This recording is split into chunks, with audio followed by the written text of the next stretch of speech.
सुहाग रात के दिन रात को 12 बजा होता है, तभी अचानक दरवाजे पे खटखट खटखट का आवाज आता है।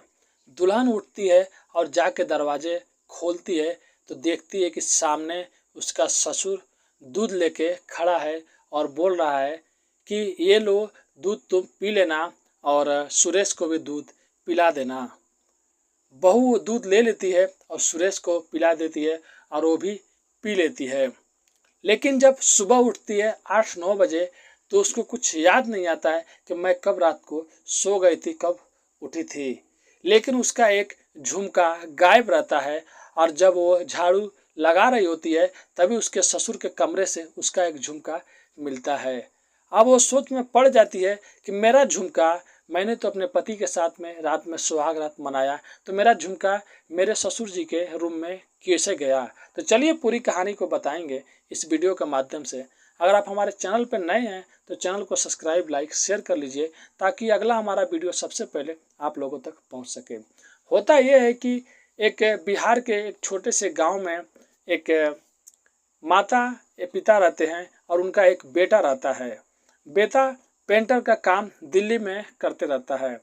कुछ महीनों, कुछ साल में उसका शादी एक जगह लगा रहता है। फिर शादी जब नज़दीक आता है तब उसी टाइम उसकी माता, उस लड़के की जो इसका नाम सुरेश रहता है, उसकी माता गुजर जाती है। अब उसका पिता बोलता है कि घर में कोई खाना बनाने वाला नहीं है, इसके लिए बेटा अब 4 महीना 3 महीने इंतज़ार नहीं करना है। अब तुम 4 दिन में बहू को घर में लाओ और वही खाना बनाएगी। खाना बनाने को लेकर बहुत ज़्यादा परेशानियां हो रहा है। सुरेश भी मान जाता है और जल्दी जल्दी सुरेश का जो पिता रहते हैं वो शादी कराते हैं। और जब शादी के बाद पहला दिन, जब सुहाग रात का दिन रहता है, तो उसी टाइम जब दुल्हन अपने पति के साथ घर में इंटर करती है तो उस टाइम उसके ससुर बहुत महंगा गिफ्ट भी लिया के उसको अपनी बहू को देते हैं। बोलते हैं कि ये तुम्हारी सास की निशानी है और आज से ये सब चीज़ तुम्हारा है। फिर दिन बीत जाता है, रात का टाइम आता है और रात के घर में कोई भी नहीं रहता है। जितने भी मेहमान आए रहते हैं सब कोई चला गया रहता है।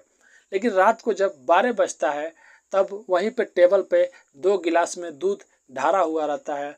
जब उसके पिता निकलते हैं और घूम रहे होते हैं बरामदा में तो देखते हैं कि वहीं पे पैकेट में दूध पड़ा हुआ है, गिलास में दूध पड़ा हुआ है। फिर वो जाके दरवाज़ा खटखटाते हैं कि शायद उनका बेटा जगा होगा तो उसको मैं दूध दे दूंगा। लेकिन 12 बज रहे होते हैं, वो उसके पिता टाइम नहीं देखते हैं और जाके दरवाज़ा खटखटा देते हैं।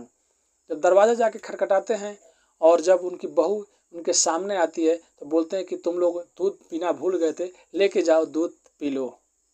फिर दूध देकर चले आते हैं। उसके बाद जब सुबह होता है तो उस दुल्हन का, यानी कि उसके बहू का झुमका उसके ससुर के रूम से मिलता है। फिर वो सोचती है शायद गिर गया होगा या किसी को पैरों से लग के चल गया होगा। एक दिन बीत जाता है, दूसरे दिन भी बीत जाता है, तीसरे दिन भी बीत जाता है। फिर चौथे दिन ऐसा होता है कि उसके ससुर शाम के टाइम में एक मलाई कोफ्ता मिलता है, मलाई लेके आते हैं 10 बजे और बोलते हैं कि आज तुम लोगों के लिए, खास के लिए मैं ऐसी चीज़ लाया हूँ। आज खाना खाने के बाद सब लोग यही खाएंगे, मीठा है। फिर उसका बेटा भी वो खाना खा लेता है और वो जो लाया रहता है वो भी खा लेता है और उसका ससुर भी खा लेता है। लेकिन जैसे रात को 12 बजता है फिर दरवाज़ा उसका ससुर खटखटाता है।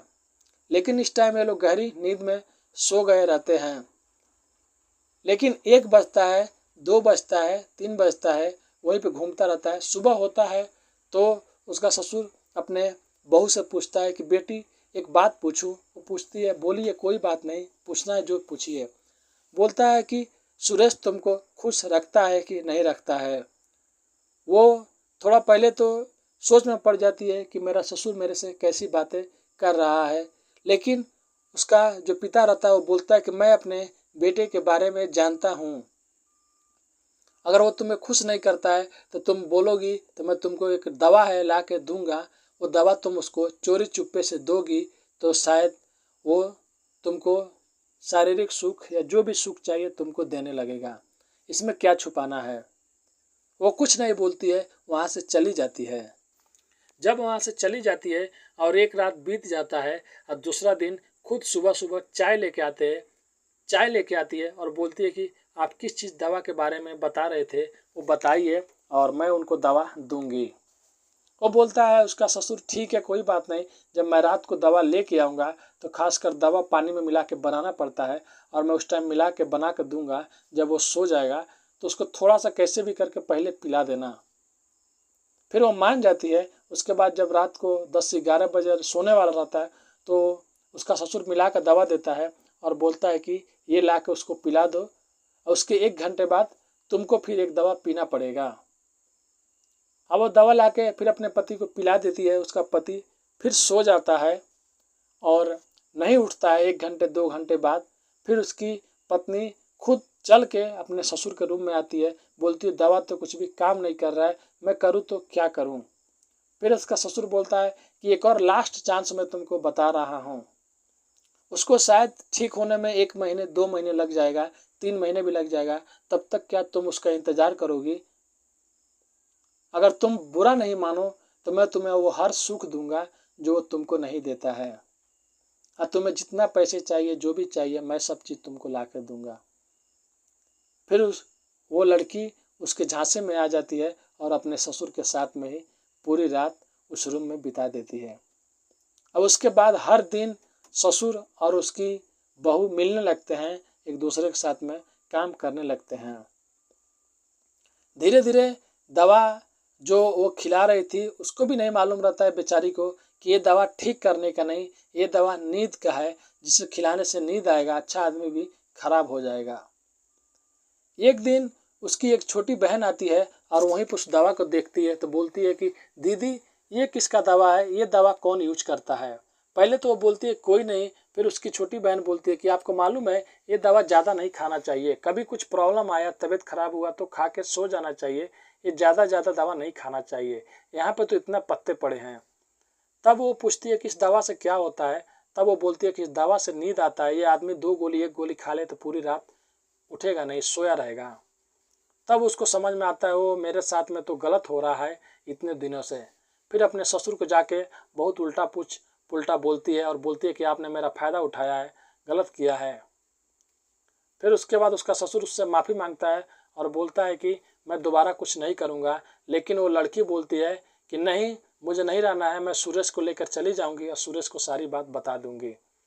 उसके बाद सुरेश को तो सारी बात नहीं बताती है, लेकिन इतना ज़रूर बताती है कि आपके पिताजी मेरे पीछे पड़े हैं और मेरे को पाना चाहते हैं।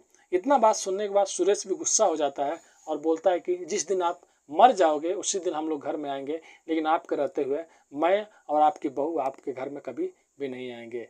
फिर सुरेश वहाँ से अपनी पत्नी को लेकर चला जाता है।